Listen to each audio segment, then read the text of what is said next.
आप देख रहे हैं न्यूज आई7 लाइव। सबसे पहले सबसे तेज, अब एक नए अंदाज में। अपने क्षेत्र हरियाणा की पूरी खबरें देखने के लिए चैनल को सब्सक्राइब करें। हरियाणा के कुरुक्षेत्र में पुलिस अधीक्षक डॉक्टर अंशु सिंगला ने कहा कि अंतर्राष्ट्रीय गीता महोत्सव में पर्यटकों की सुरक्षा व्यवस्था के लिए शहर के चारों तरफ से नाकेबंदी करके चप्पे चप्पे पर पैर नजर रखी जा रही है।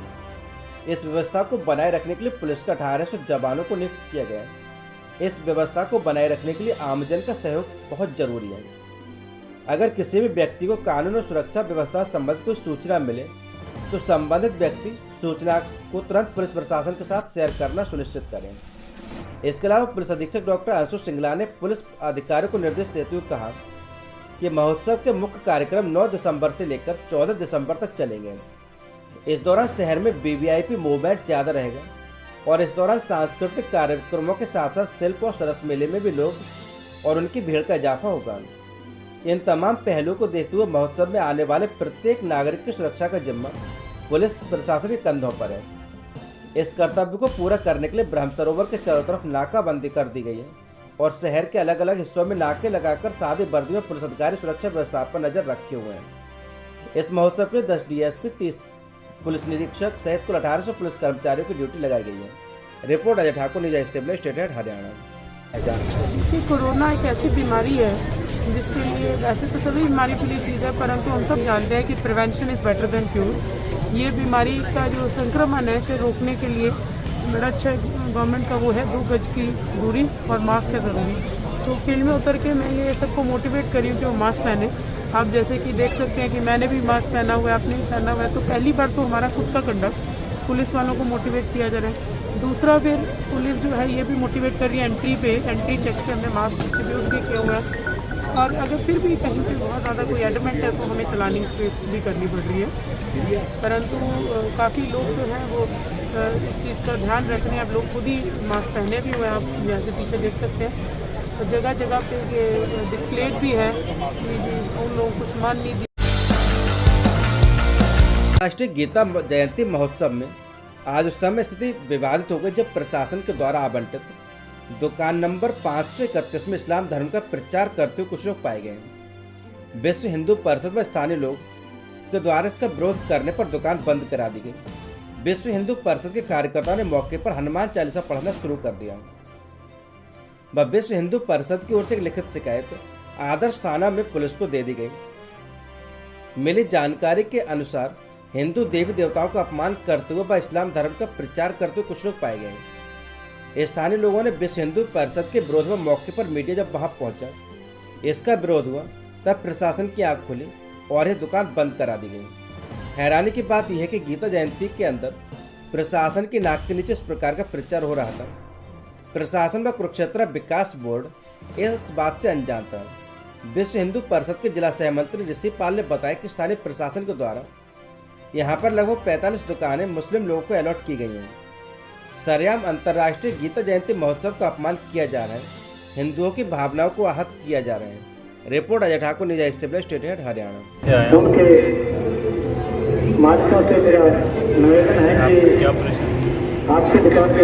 कुरान का और गीता का क्या रिलेशन है? देखिए, गीता जहाँ तक हमारी मान्यता है कृष्ण जी महाराज के ऊपर जो है वो और यहाँ केडीबी और प्रशासन ने इस्लाम का प्रचार करने के लिए यहाँ एक स्टॉल लगा दिया जहाँ पे इस्लाम का प्रचार किया जा रहा था। और नबी कहते हैं कि भगवान कृष्ण नहीं, राजा कृष्ण आए थे, जबकि हमारे लिए हमारे सर्वोच्च, हमारे आदरणीय भगवान कृष्ण हैं। और जिनका गीता जन्मस्थली, ये जो गीता का उपदेश दिया गया जिसको हम गीता जयंती के रूप में मना रहे हैं, और वहाँ पे देखो हमने यहाँ पे ये पर्चे पकड़े हैं, ये कुरान का प्रचार हो रहा है। कुरान दिखाओ जी, दिखाओ, ये यहाँ पे कुरान दिखाओ। कुरान ये देखिए, सियालकोट के मोहम्मद ये क्या क्या लिख रहे हैं, क्या प्रचार कर रहे हैं ये। और कुरान दिखाओ ना, कुरान दिखाओ, कुरान कहाँ है वो? कुरान हमारा दिखाओ ना, कहाँ है कुरान?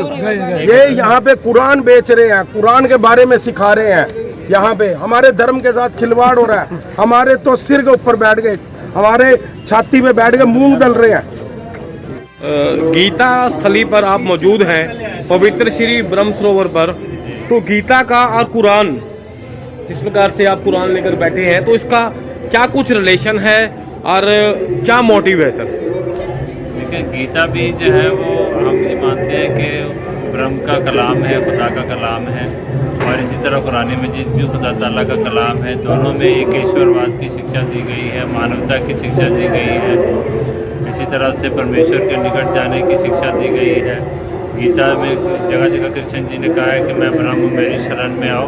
यानी उनके मुंह से जो है खुदा ताला खुद दुनिया को मुखातिब करके बोल रहा है कि मेरी शरण में आओगे तभी तुम्हें निजात मिलेगी। ये तो हर ग्रंथ में कहा गया है, ठीक है। तो अल्लाह ताला ने, जो आप कह रहे हैं, आपके खुदा ने गीता को कहाँ इंक्लूड किया आपने? वहाँ पे क्या कुछ ऐसा प्रसंग है कुरान में कहीं गीता का नाम हो या श्री कृष्ण जी का नाम हो? नाम इस तरह से तो नहीं है, लेकिन कुरान मजीद में ये शिक्षा दी गई है कि हमने हर जाति में, हर कौम में नबी अवतार भेजे हैं। ये हमारे यहाँ कुरान मजीद की शिक्षाएं भी यहाँ आयात लगी हुई हैं, इनमें लिखा हुआ है वाज़ेह तौर पर कि हर कौम में, हर जाति में सचेतकारी और जो है ना संग मार्ग पर लाने वाले लोग आते रहे हैं। सर, हम मोटिव, मेरा एक स्टोरी करने का मोटिव क्या है कि गीता स्थली पर आप खड़े हैं, ब्रह्म सरोवर पर खड़े हैं, गीता महोत्सव चल रहा है, तो क्या कुरान में कहीं गीता का अध्ययन है, गीता का नाम है? गीता का नहीं, कृष्ण जी का तो जिक्र इस तरह से मिलता है कि हर कौम में, हर जाति में नबी आए। होली मोहम्मद सल्लल्लाहु अलैहि वसल्लम ने भी, आपकी एक हदीस है, आपने फरमाया है कि हिंदुस्तान में एक नबी गुजरा जिसका रंग सांवला था, जिसका नाम कन्हैया था। ठीक है।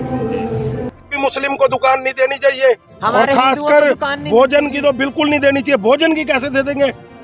क्या ये कहाँ मुस्लिम क्या स्टॉल लगे हैं? नंबर है हमारे पास सबके, बताइए। और एक बात बताओ भाई साहब, जो लोग जो हाथ मीट खाते हैं, वो लोगों को गीता की जन्मस्थली पे आके बैठ के गाय का मीट काटते हैं ये लोग, ठीक है, नमाज पढ़ते हैं, और ये लोग यहाँ पे हमारे को भोजन देंगे?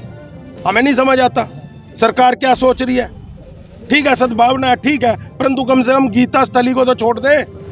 ये जो ब्रह्मकुंड का प्रांगण है, इसको तो कम से कम छोड़ दिया जाए। अब यहाँ पे भी नमाज पढ़ते हैं ये चाइनी लोगों के कारण धर्म परिवर्तन के मामले पर बिल्कुल दबाव बनाया जा रहा है भाई साहब, दबाव बना। ये यहाँ पे रुक के, ये यहाँ पे हिंदू बहनें आएंगी, उनको फिर बरगलाएंगे और बाद में नंबर लेके या दे के ये गलत काम करेंगे। यही काम हो रहे हैं इनके। आज के टाइम पे और प्रशासन आंख बंद करके बैठा है, सारे के सारे लोग। हमें तो समझ ही नहीं आ रहा क्या कर रहे हैं क्या नहीं। कितनी भाई साहब, कितनी दुकानें दी हुई हैं इन्होंने? 45, ये सारी है इनकी दुकानें। ये देखिए, ये दुकानों की पड़ रहे हैं। सरकार ने इनको स्टॉल दिए हुए हैं और बकायदा ये यहाँ पे नमाज पढ़ते हैं और यहाँ पे कुरान बेचते हैं। मेरे को ये नहीं समझ आता भाई साहब कि ये सरकार आंखें बंद करके कैसे बैठी हुई है। और ये मानना है कि हिंदू धर्म के लोगों को ठेस पहुंचाने का काम किया। पूरे हिंदू समाज को सरकार ने आंख बंद करके, प्रशासन की कमी है, प्रशासन की कमी है। यहाँ पे हर समय प्रशासन घूमता है, ये नहीं देख रहा कि कौन किस। अगर मान लो कोई यहाँ पे कोई घटनाक्रम हो जाता है, कौन देखेगा? एक और हमारे लिए दुख की बात है कि यहाँ पर लगभग 45 जो स्टॉल दिए गए हैं, इनको दिए गए हैं और इनके लोगों को दिए गए, विशेष धर्म के लोगों को दिए गए, और उनको खाने के स्टॉल भी दिए गए हैं। क्या हिंदू यहाँ पर आकर इनको थूका हुआ खाना खाएगा? अब आप देख रहे हैं कि कितनी बड़ी बड़ी घटनाएं सामने आ रही है कि हमारे हिंदुओं के जहाँ भी कोई कार्यक्रम हो रहे हैं वहाँ पर ये थूक डाल के अपना खाना देते हैं। हमारी इस पवित्र स्थली पे इनको खाने के स्टॉल क्यों दिए गए? हम इसका बार विरोध करते हैं। उनको यहाँ से भेजा जाए, वो अपने जहाँ पर है वहाँ पर रहें, शांति से हमारे को अपनी गीता जयंती मनाई जाए, हमारे धर्म की आस्था को ठेस मत पहुंचाया जाए। हिंदू यहाँ पर आके देख के जा रहे थे, चुपचाप जा रहे थे, उन्होंने हमारे को बताया और हम लोग यहाँ पर आकर हमने अपना विरोध आपने अपनी आंखों से देख लिया। हाँ, विश्व हिंदू परिषद बजरंग दल से। भाई साहब, जो हाथ गाय को काटते हैं, उन हाथों का कटा हुआ खाना कैसे खा लेगा हिंदू? और जहाँ गीता की जन्म, हम यहाँ पे ये बताओ भाई साहब कि यहाँ पे गीता जयंती मना रहे हैं या कुरान मना रहे हैं?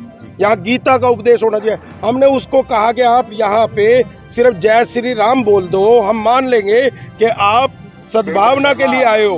उसने एक बार भी जय श्री राम नहीं बोला, क्योंकि सद्भावना मन में ही नहीं है। मन में ही कुरान थी, मन में ही जितने भी मुस्लिम देश है सब में आतंकवाद है और इन्होंने पूरी दुनिया को तंग किया हुआ है। क्या नाम है आपका? मेरा नाम ऋषिपाल शर्मा है और मैं यहाँ जिला सह मंत्री विश्व हिंदू परिषद हूँ। ये पूरी टीम विश्व हिंदू परिषद की है। हमारे जिला मंत्री हैं प्रेम नारायण अवस्थी जी, हमारे जिला मंत्री हैं। और अगर इन्होंने और- भाईचारा दिखाना ही था तो यहाँ पर उर्दू में एक भी गीता की पुस्तक क्यों नहीं रखी गई है? अगर के समक्ष आपने मुद्दा